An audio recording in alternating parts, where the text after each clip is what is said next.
Today I'm talking about myths surrounding HIV. Myths are not true. They're incorrect. They're fake news, even lies. When people believe falsehoods, it creates stigma. So, hopefully, by busting the myth, the stigma will go. I'm going to try and keep this upbeat, but some of it is a bit almost childlike. But it's stigma, so it needs to be addressed. The purpose of this is to learn, to think, and to change. And that can become a mantra.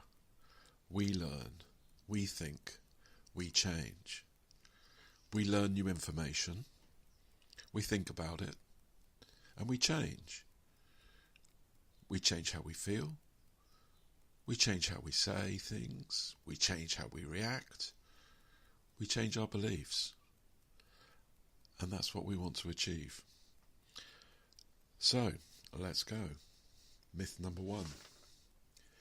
You can get HIV just by having an HIV positive person at your work, at your kid's school, in your home, basically by being near somebody with HIV. It's a horrible myth. It's just not true. It's ridiculous. It relates back to the bad old days when people got very ill and people died and nobody really understood what was going on. None of that is true. It never was really true. It never is true. It won't be true. It's just not true. HIV isn't passed on by magic or thought process or by touching or stroking or kissing. It's a far, far more complicated process. Next one. HIV is a gay man's disease. Whoa, okay, right, okay, no. Whoever believes this, well, I have to say straight to you, unlike you, HIV doesn't discriminate. HIV doesn't care about the colour of your skin, it doesn't care about your sexuality, it doesn't care about your gender, your race, your creed, your religion, who you vote for, it doesn't care about any of that. It's just a virus. Number 3, being diagnosed with HIV is a death sentence. That's become a myth. I think it's fair to say it's something that back in the 80s, maybe even in the 90s, people believed that, and for many people, once they discovered they were HIV positive, many people did die, but things change, and it's not a death sentence anymore. In fact, for many people, 1 pill a day keeps HIV at bay. It really is that simple for many, many people. It's just a pill or 2 pills daily, and HIV will hardly affect your life, if at all. Next one. It is the sole responsibility of an HIV positive individual to initiate safe sex. Wow. That's a bit of an absolution of responsibility, both personal and social, I think. Safe sex is something everybody should think about. Safe sex isn't just about protecting from HIV.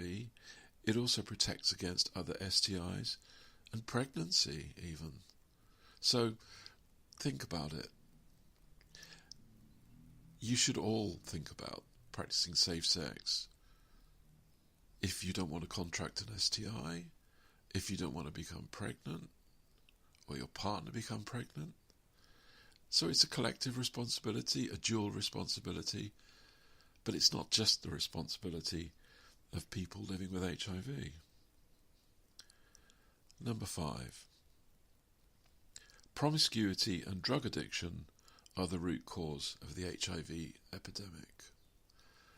Well, I suppose that's a slight improvement from the bad old days of the 80s, when we all know who the finger was pointed at. It's wrong.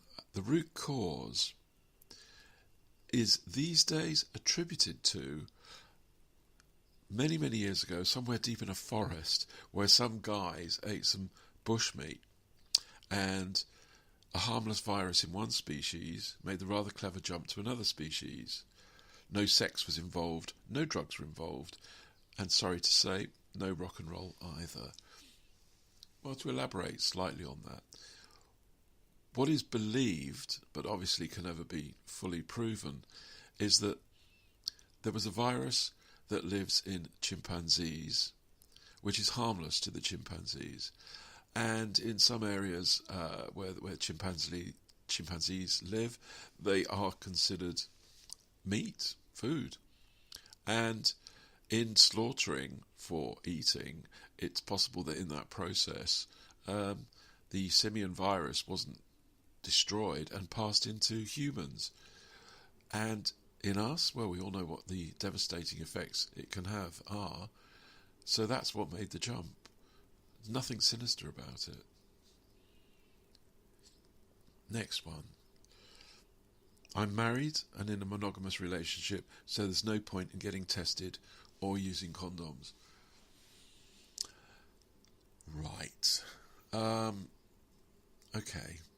I respect your relationship and I respect your belief in your relationship, and that's fantastic. However, relationships go wrong. Monogamy doesn't always last forever. You owe it to yourself to know your HIV status, and you know it to yourself and your partner to know your HIV status. Get tested. It's as simple as that. Find out. Be reassured. There's nothing to be scared of. The testing process is very simple. If you discover for one reason or another you may be HIV positive, get treated. If you get treated, you won't get ill. It's very, very simple. So the next one. Myth number 7. Having sex with someone who is HIV positive means you will contract HIV. Well, it might. But, and it's a huge but, if they're taking their medication and their viral load is undetectable, then it definitely will not. Absolutely will not. This is a modern day medical miracle. The treatment for HIV is so effective now that as long as a person who is HIV positive takes the medication regularly and maintains their viral load at a level deemed undetectable, they are not infectious. I repeat, they are not infectious. Just take a moment to think about that. It's a huge change, but it's the truth. Next one, number 8. This one's quite funny actually, made me laugh when I read it. I can tell if someone is HIV positive. Well, that's just, well, it's nonsense, isn't it? I just want to say, well, clever old you. And move on to the next question. But, as I said at the beginning, some of these myths are childlike and they need to be addressed. So, you can tell if somebody's HIV positive, can you? Well, how? Tell me how. And if you're so good at it and you're so accurate, why don't the NHS and probably every other hospital around the world that deals with HIV, why don't they queue up to employ you? You can sit in a room and have people come in and all you have to do is go, yep, negative, negative, positive, positive, positive. Why not? Surely they'd want you to do that. Because you think of the amount of fees in testing that they would save just by having you there for a day or two. Even they'd probably pay you £500 a day, if not more. Just go negative. No, see, you're being ridiculous. You can't tell. It's just not possible. And if that's how you rely on practicing safe sex, be careful. Next one. Oh, this is also quite annoying. Number 9. PreP is an excuse for people to have unprotected sex.